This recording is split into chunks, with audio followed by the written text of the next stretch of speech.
사도 바울이 쓴 편지 가운데 가장 긴 편지가 고린도 교회에 보낸 편지입니다. 고린도 전서와 후서를 합치면 무려 32장입니다. 신약 성경 가운데 가장 많은 부분을 차지하고 있습니다. 그러면 왜 사도 바울이 고린도 교회에 이런 긴 편지를 보냈을까요? 그만큼 고린도 교회에 문제가 많았기 때문입니다. 말썽 부리는 아이에게 잔소리 많듯이 고린도 전서를 쓴 것도 부족해서 후서까지 써서 보냈습니다. 너희는 아직도 육신에 속한 자로다. 예수를 믿는다고 하면서도 아직도 육신에 속한 자로서 세상에 속한 사람들이 있었다는 것입니다. 형제가 형제와 더불어 고발할 뿐더러 믿지 아니하는 자들 앞에서 하느냐. 성도들끼리 서로 싸우다가 나중에는 세상 법정에 고발하는 그런 일도 있었다고 말씀합니다. 너희는 불의를 행하고 속이는구나. 그는 너의 형제로다. 교인들끼리 서로 속이고 그런 속이고 속는 일도 있었습니다. 또한 사도 바울을 교활한 자다, 속임수로 이익을 취하는 자다 이렇게 모함해서 헐뜯고 교회를 분열시키는 사람도 있었습니다. 사도 바울이 너무 화가 나서 이렇게 얘기합니다. 내가 가서 두세 사람의 증인을 세울 것이다. 그래서 너희 말이 사실이라면 용서하지 않겠다 이 얘기합니다. 그뿐이 아닙니다. 우상의 제물을 먹어도 되느냐 안 먹어도 되느냐 하는 문제로 다툼이 끊이지 않았고 서로 자기가 받은 은사가 더 크다 자랑했고 또 우리 교회에서 내가 제일 잘났다 이렇게 주장하는 사람도 있었습니다. 하여튼 고린도 교회는 오늘날 교회에서 일어날 수 있는 모든 문제를 다 가지고 있는 그런 교회였습니다. 그럼에도 불구하고 고린도 교회 교인들은 이 세상에 자기들만한 교회가 없다 이렇게 생각했습니다. 그들은 많은 지식이 있었고 또 은사가 넘쳐났습니다. 당대 최고의 웅변가인 아볼로라는 사람이 설교를 하고 있었습니다. 고린도 교회라는 도시는 당시 상업의 요충지로서 경제적인 부요함을 누리고 있었고 특히 많은 철학자들이 고린도에 모여들어서 이 철학의 깊이를 논하던 그런 도시였습니다. 그래서 고린도 교회 교인들은 자신들이 누구보다 높은 지식을 갖고 있고 또 누구보다 신앙적으로 높은 경지에 이르고 있다고 자부했습니다. 그런데 사도 바울은 이런 고린도 교회에 2번이나 편지를 보내서 그들의 믿음의 문제점이 무엇인지를 아주 날카롭게 지적을 하고 있습니다. 그 중에 하나가 성찬에 관한 것입니다. 본문이 이렇게 말씀합니다. 내가 명하는 이 일에 너희를 칭찬하지 아니하나니 이는 너희의 모임이 유익이 못되고 도리어 해로움이라. 이 성찬을 하려고 모인 모임이 너희에게 유익이 되지 않는다. 오히려 해가 된다고 말씀합니다. 그 이유가 무엇입니까? 너희가 교회에 모일 때에 너희 중에 분쟁이 있다 함을 듣고 분쟁이 있기 때문에 성찬을 하려고 모이는 것이 오히려 해가 된다 말씀합니다. 그런데 그 다음에는 이렇게 얘기합니다. 너희 중에 파당이 있어야 너희 중에 옳다 인정함을 받은 자들이 나타나게 되리라. 파당, 즉 편을 가르는 것에 대해서 긍정적으로 얘기합니다. 편을 갈라야 옳은 사람이 인정받게 된다는 겁니다. 여러분, 진리와 거짓이 싸울 때 자연히 편이 갈라지고 파당이 생기게 됩니다. 오늘의 기독교 교리가 만들어지기까지 그것을 찬성하는 사람과 반대하는 사람들이 정말 오랫동안 싸움을 했습니다. 우리 장로교의 신앙 원리인 웨스트민스터 신앙고백도요. 3년 반 동안의 논쟁 끝에 만들어진 겁니다. 이렇게 진리에 대해서 논쟁하는 건 필수적입니다. 논쟁이 없으면 결코 진리에 이를 수 없습니다. 사도 바울은 너희 중에 파당이 있어야 너희 중에 옳다 인정함을 받은 자들이 나타나게 되리라 이렇게 얘기합니다. 그런데 문제는 이런 진리 때문에 파당이 생기는 것이 아니라 다른 이유 때문에 파당이 생기는 것이 문제입니다. 본문이 이렇게 말씀합니다. 이는 먹을 때에 각각 자기의 만찬을 먼저 갖다 먹으므로 어떤 사람은 시장하고 어떤 사람은 취함이라. 이 초대교회는 매 주일 저녁마다 성찬을 나눴습니다. 오늘 우리는 작은 떡, 작은 잔으로 이렇게 성찬을 나누지만 그 당시에는 이 성찬이 식사를 겸한 것이었습니다. 아주 큰 떡, 그리고 포도주 항아리를 가져다가 성찬을 나누었습니다. 또 그 당시에 무슨 예배당이 있는 것이 아니라 교인 중에 넓은 집을 갖고 있는 사람이 예배 초소로 제공했습니다. 그런데 모일 때마다 성찬을 겸한 식사를 하기 때문에 한 사람이 다 감당할 수는 없어서 교인 중에 그래도 경제적인 여유가 있는 사람들이 떡과 포도주를 넉넉히 준비해서 온 교인을 그 가난한 사람들과 함께 나누곤 했습니다. 그런데 이런 문제가 생겼습니다. 음식을 준비해 갖고 온 사람들이 집 안으로 들어가서 음식을 펼쳐놓고 먼저 먹는 겁니다. 자, 지금 마당에서는 가난한 사람들이 기다리고 있는데 안에서는 먼저 먹고 마시고 취하는 그런 일이 생겼습니다. 교회에서 성찬을 나누면서 부자와 가난한 자의 파당이 생긴 겁니다. 사도 바울은 강하게 책망합니다. 너희가 먹고 마실 집이 없느냐? 너희가 하나님의 교회를 업신여기고 빈궁한 자들을 부끄럽게 하느냐? 먼저 먹을 것 같으면 집에 가서 먹지. 왜 교회에 와서 먹는다는 겁니다. 그렇게 하는 건 하나님의 교회를 업신여기는 것이라고 말씀합니다. 그래서 사도 바울은 그런즉 너희가 함께 모여서 주의 만찬을 먹을 수 없으냐 했습니다. 다시 말해서 너희가 먹는 것은 주의 만찬이 아니다. 그런 뜻입니다. 그러면서 사도 바울은 성찬의 진정한 의미가 무엇인가에 대해서 얘기합니다. 내가 너희에게 전한 것은 주께 받은 것이니 곧 주 예수께서 잡히시던 밤에 떡을 가지사 축사하시고 떼어 이르시되 이것은 너희를 위하는 내 몸이니 이것을 행하여 나를 기념하라 하시고 식후에 또한 그와 같이 잔을 가지시고 이르시되 이 잔은 내 피로 세운 새 언약이니 이것을 행하여 마실 때마다 나를 기념하라 하셨으니 너희가 이 떡을 먹으며 이 잔을 마실 때마다 주의 죽으심을 그가 오실 때까지 전하는 것이니라. 여러분, 구약의 율법은 우리 죄는 오직 피 흘림으로만 사함받을 수 있다고 말씀합니다. 피 흘림이 없은즉 사함이 없느니라. 이게 율법입니다. 자, 누구든지 죄를 지으면 자기 피를 흘려야, 즉 자기의 목숨을 내놓아야만 그 죄를 사함받을 수 있습니다. 그런데 하나님께서 긍휼히 여기셔서 사람 대신에 짐승을 제물로 바치도록 하셨습니다.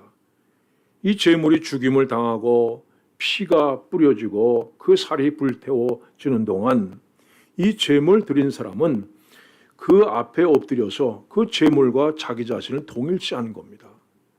지금 내가 지금 저기에 제물로 들어져서 죽임당하고 내 피가 뿌려지고 내 살이 불타고 있습니다. 이걸 고백하는 겁니다.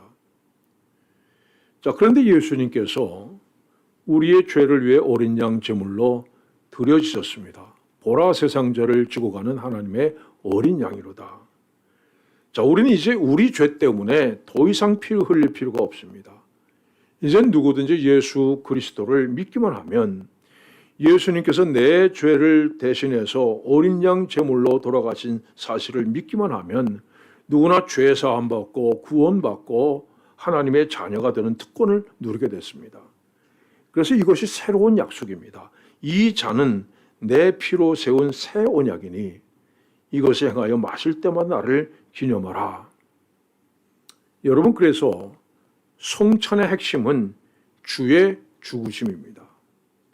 날 대신해서 죽으신 주님을 우리 마음속에 기억하며 고백하는 겁니다. 우린 성찬을 받을 때 겟세마네 동산에서 기도하시던 주님을 기억하셔야 됩니다. 아버지여, 만일 아버지의 뜻이거든 이 잔을 내게서 옮기시옵소서. 예수께서 힘쓰고 애써 더욱 간절히 기도하시니 땀이 땅에 떨어지는 핏방울 같이 되더라. 여러분, 사람이 엄청난 스트레스를 받으면 땀샘에 있는 모세혈관이 파괴돼서 피가 나옵니다. 그래서 땀에 피가 섞여 나오는 겁니다. 예수님께서 겟세마네 동산에서 드린 기도는 그야말로 온 몸으로 고통을 짜내는 기도였습니다. 여러분, 우리는 성찬을 받을 때 주님께서 채찍에 맞으시던 그 모습을 기억해야 됩니다. 이에 빌라도가 예수를 데려다가 채찍짓 하더라.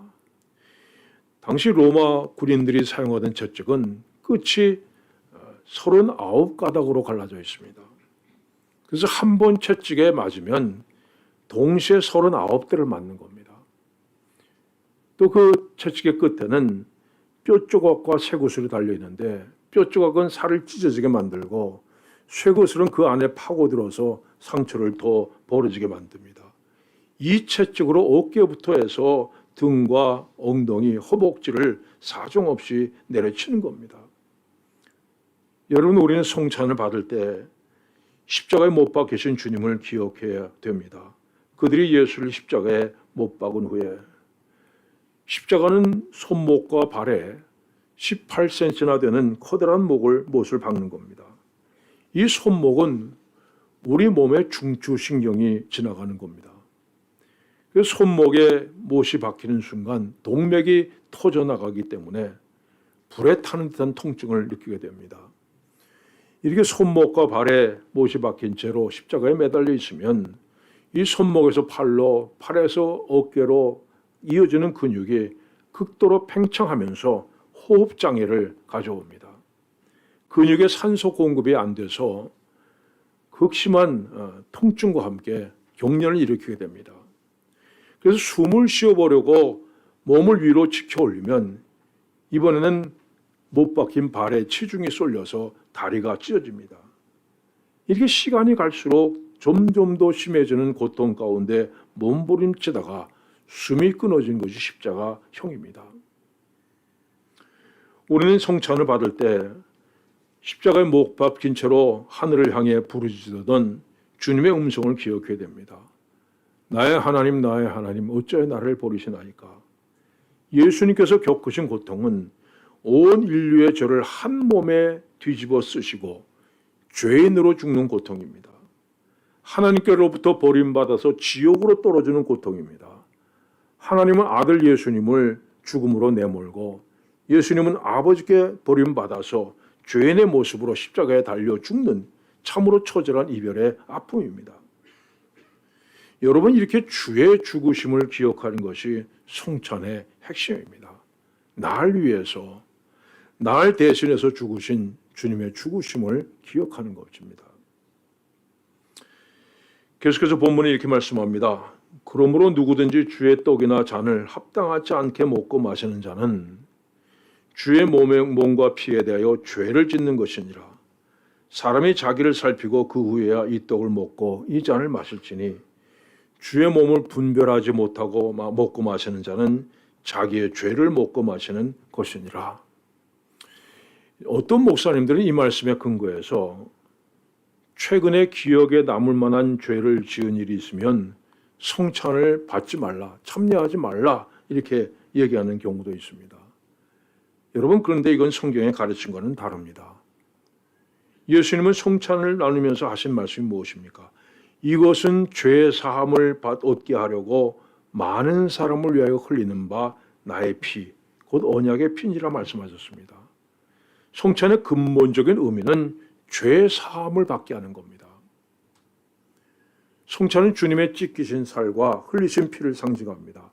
예수님께 떡을 떼어주시면서 이것은 너희를 위하는 내 몸이니 말씀하셨습니다. 이미 떼어진 떡입니다. 이것은 주님의 살이 이미 찢겨 나간 것을 의미합니다. 잔을 가지고 이르시되 이 잔은 내 피로 세운 새 언약이니 하셨습니다. 이 포도주가 잔에 담겨 있다는 것은 이미 피가 흘러서 잔에 받아진 것을 의미합니다. 이게 성찬은 이미 예수님의 찢겨진 살과 또 이미 흘려진 피를 상징합니다. 그 십자가 사건이 죄인을 위한 것이듯이 주님의 성찬 역시 죄인을 위한 것입니다. 그래서 사람이 자기를 살피고 그 후에야 이 떡을 먹고 이 잔을 마실지니 주의 몸을 분별하지 못하고 먹고 마시는 자는 자기의 죄를 먹고 마시는 것이니라. 이 말씀은 우리의 죄하고는 상관없는 말씀입니다. 만약 이것이 죄 지은 사람 성찬 받지 말라는 것이라면 이 세상에 성찬을 받을 수 있는 사람은 아무도 없습니다. 어떠한 죄를 지었다 할지라도 주께서 날 위해 죽으셨다는 이 성찬의 핵심을 고백하면서 성찬에 참여하면 그 죄를 깨끗하게 사함 받을 수가 있습니다. 그러면 주의 몸을 분별하지 못하고 먹고 마신다는 것은 무엇입니까? 더욱이 본문은 주의 몸을 분별하지 못하고 성찬 받으면 징계를 받는다고 말씀합니다. 그러므로 너희 중에 약한 자와 병든 자가 많고 잠자는 자도 적지 아니하니 이 주의 몸을 분별하지 못하고 먹고 마심으로써 주님의 징계를 받아서 육신적으로 약한 사람들, 병든 사람들, 그리고 죽은 사람들이 있다 말씀합니다. 그러면 사도 바울이 이렇게 죽음까지 얘기하면서 자기를 살피고 그 후에야 이 떡을 먹고 이 잔을 마시라 강조하는 이유는 뭡니까? 성경은 성찬의 의미에 대해서 이렇게 말씀합니다. 떡이 하나요 많은 우리가 한 몸이니 이는 우리가 한 떡에 참여함이라. 여러분, 성찬은 우리가 하나 되는 것입니다. 여러분들이 떡을 뗄 때 그리스도의 몸을 나눠봤습니다. 여러분이 잔을 나눌 때 그리스도의 피를 나누어 봤습니다. 그래서 성찬을 받으면 이건 누구나 그리스도 예수 안에서 한 몸이 된다는 뜻입니다. 만약 누군가를 미워하는 마음 품은 채 성찬을 받는다면 바로 그것이 주의 떡이나 잔을 합당하지 않게 먹고 마시는 것입니다. 주의 몸과 피에 대해서 죄를 짓는 것이고 자기의 죄를 먹고 마시는 결과가 가져오는 겁니다. 또한 주님의 성찬을 주의 성찬이 되지 못하게 만드는 것입니다. 본문이 이렇게 말씀합니다. 그런즉 내 형제들아 목으로 모일 때에 서로 기다리라.